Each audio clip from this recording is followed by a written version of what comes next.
If you go chasing rabbits and you know you're going to fall, tell them our hookah-smoking caterpillar gave you the call, or ask Alice when she's 10 feet tall.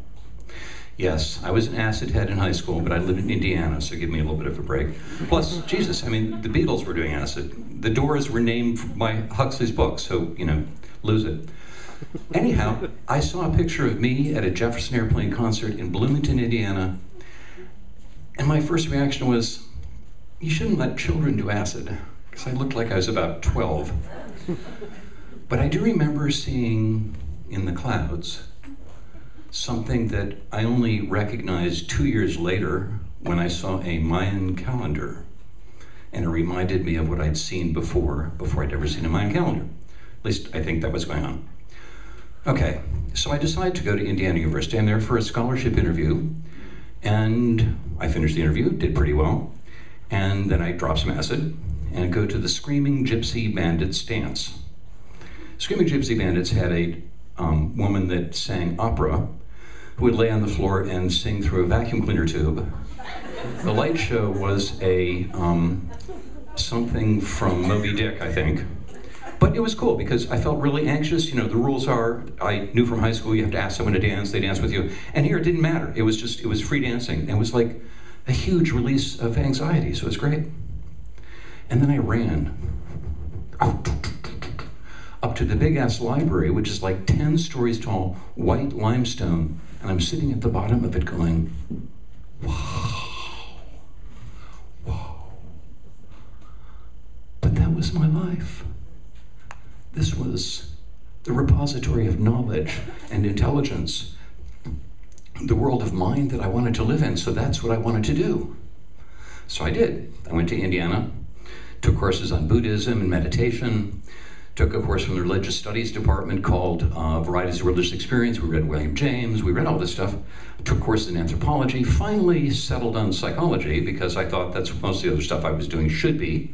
Wrote a paper on behaviorism and consciousness, even though that was now still a taboo word, and did the sort of LSD in the search for God thing. And I did. One night I did some love saves. Some bladder acid that was supposedly 1,000 mics, so I was told by my friends, you should rip it in half. But you don't rip a little blotter with a heart on it in half, do you? You can't do that.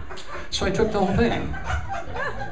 Now, I'm with some friends, and I'm, getting off in the acid, and a few hours go by, we have some fun, then I'm feeling like I'm going to die. My ego is being erased. I'm finally laying on the floor going, oh my God, I'm either going to dissolve or die or shit myself or come, I don't know what. And my friends are above me like crows cackling.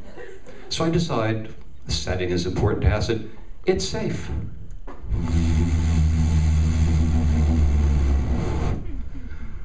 And I become just this beam of light. And only returned to this body by accident. Pretty heavy shit. And I took a bunch of courses, wrote papers on transcendence, did all sorts of stuff. And then my dad had a breakdown. Was hospitalized in Indianapolis with 12 shock treatments, which left him with a few memory problems and left him gutted. He was literally decored, and I was scared shitless. I didn't want that to happen to me. So I got serious about life. I didn't stop doing acid, but I got serious about life. And started getting good grades, graduated magna cum laude, and then ran. I hitchhiked to California. Stopped in Boulder, Colorado, and lived at the Cloud 9 co-op for about 6 weeks, reading Pynchon's Gravity's Rainbow. And then I got on the roof and I saw this, oh my God, chain lightning over the plains in front of Denver. It was so amazing. You ever seen chain lightning? You ever smelled the ozone of chain lightning 50 miles away? I didn't need acid for that. Made it to California, applied to some graduate schools, got into some California ones, but they're all like, you're in, come on up, we'll take care of you. I'm going, no, I need a guarantee.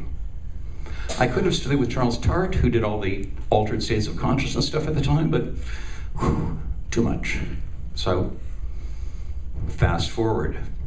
40 years later, I've now had an academic career, gotten tenure, had all these wonderful things happen, including some students acting out The Last Supper, the last class I ever taught.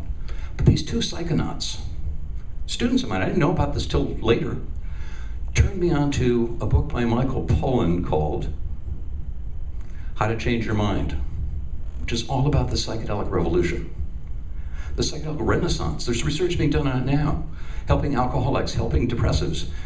Ketamine's been okayed by the FDA for treating depression. It's just amazing stuff. And the coolest thing was that Alison Gopnik, this incredible developmental psychologist from Berkeley, said, you want to know what it's like to be a kid under age 5? Do acid. Which has been very helpful with the 3-year-old son, who today piled all of the clothes from his room in a big pile in the middle of the room and said, I'm doing laundry. Who won't leave the house because he's a cat and he needs to unroll the entire yarn ball. And who, when I pick him up from his babysitter, the babysitter said, he just spent a half hour on a pretend phone. And when I asked him who he's talking to, he said, my black friend Joe. My 3-year-old has an imaginary black friend named Joe. He has a different agenda than I do, but that's okay because he's tripping. But remember what the Dormouse said, feed your head.